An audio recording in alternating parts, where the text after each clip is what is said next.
বাবার লাশ ঘরে রেখে পালিয়ে, সন্তানের লাশ ঘরে রেখে পালিয়ে গেছো। এমনও লাশের দাফন করেছি, 166 জন লাশের দাফন কার্যে সহযোগিতা করেছি চাঁদপুর আমাদের ইসলামী আন্দোলনের টিম। এমনও লাশের দাফন করছি যে লাশের মা বাবা সন্তান কেউ নাই, ঘরের চৌকাঠে লাশ ফালাইয়া দিয়ে চলে গেছে। এমনও লাশের দাফন করছি যে লাশের সন্তান ফোন করে বলছে বাবার লাশ অমুক ঘরে পড়ে আছে, এসে ব্যবস্থা করে দিয়ে যান। কোথায় ছিলি তখন? ছাত্রলীগ, যুবলীগ, বাংলাদেশে আর একজন আছেন যারা যিনি এই কষ্টগুলা করছেন, বিবাড়িয়ার সন্তান, সম্ভবত এই যে কি ফাউন্ডেশন ওনার, তাকওয়া ফাউন্ডেশন, তাকওয়া ফাউন্ডেশনের কিছু পিকচার দেখেছি।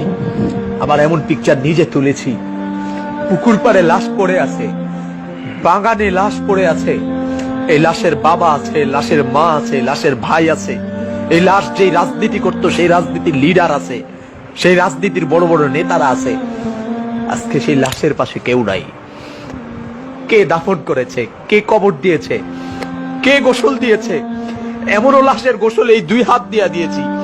গোসল দেওয়ার সময় তার গায়ে 108 ডিগ্রি জ্বর ছিল, 108 ডিগ্রি জ্বর ছিল গোসল দেওয়ার সময়।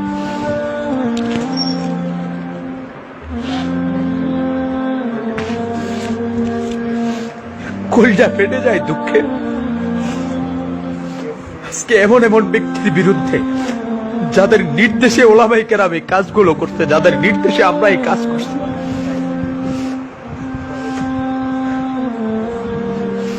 তোমাদের নেতারা আজকে যারা ভাস্কর্যের পক্ষে কথা বলতে গিয়া আল্লামা ফয়জুল করিম আর মামুনুল হক আর বাবুনগরীকে গালি দাও, গ্লাস করা চতুর্মুখী গ্লাস করা রুমের মধ্যে এসি রুমে বসে কোন কথা বলার প্রয়োজন হইলে কম্পিউটারের মাধ্যমে, মোবাইলের মাধ্যমে ভিডিওতে কথা বলছে, সামনে আসে নাই। কিন্তু প্রতিটা লাশকে কাঁধে করে গোসল দিয়ে আদর যত্ন করে কবরে রেখেছি। কোন সেবার কমতি ছিল না। আমাদের ঘরেও তো বিবি আছে, আমাদের ঘরেও তো আমাদের মা আছে, আমাদের ঘরে আমাদের বাবা আছে। কোন বাবা চায় না তার সন্তান অনিশ্চিত ভবিষ্যতের দিকে চলে যাক। কোন প্রিয়তমা বিবি চায় না তার প্রিয়তম স্বামী অনিশ্চিত গন্তব্যে চলে যাক। যতটি লাশের দাফন আর কাফনে রওনা হয়েছি, বিবি কিছু সময় চুপ ছিল, নীরব ছিল, জবানে বলতে সাহস করে নাই যে যায় না। কারণ সে জানে সে এমন এক স্বামীর ঘরে এসেছে যে স্বামী ইসলাম মানবতার ব্যাপারে কোনো ছাড় দেয় না, মানবতার প্রয়োজনে এগিয়ে যায়, ইসলামের প্রয়োজনে এগিয়ে যায়, দেশের প্রয়োজনে এগিয়ে যায়। আরে আমাদের বিবিদের তো আমাদের উপর মহব্বত আছে, আমাদের সন্তানও তো আছে, সন্তানের উপরে তো আমাদের মহব্বত আছে।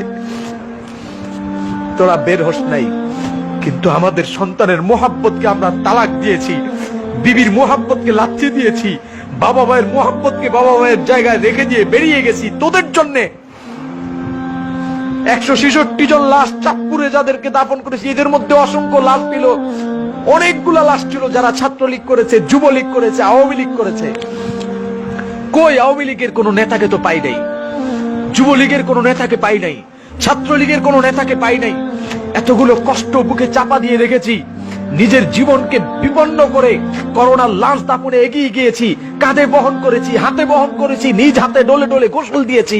আজকে আমাকে জুতা মারো, আমাকে দেশ থেকে ভাগায়া দিচ্ছ, আজকে আমি মৌলবাদী, আমি রাজাকার, আমি পাকিস্তানি, তো তুমি ভারতকে সমর্থন করার জন্য তুমিও বাংলার অপরাধী, তুমিও যুদ্ধাপরাধী, তুমিও দেশদ্রোহী। একই অপরাধে যদি আমাকে দেশ ছাড়তে হয় তো এর আগে তোমাকে দেশ ছাড়তে হবে।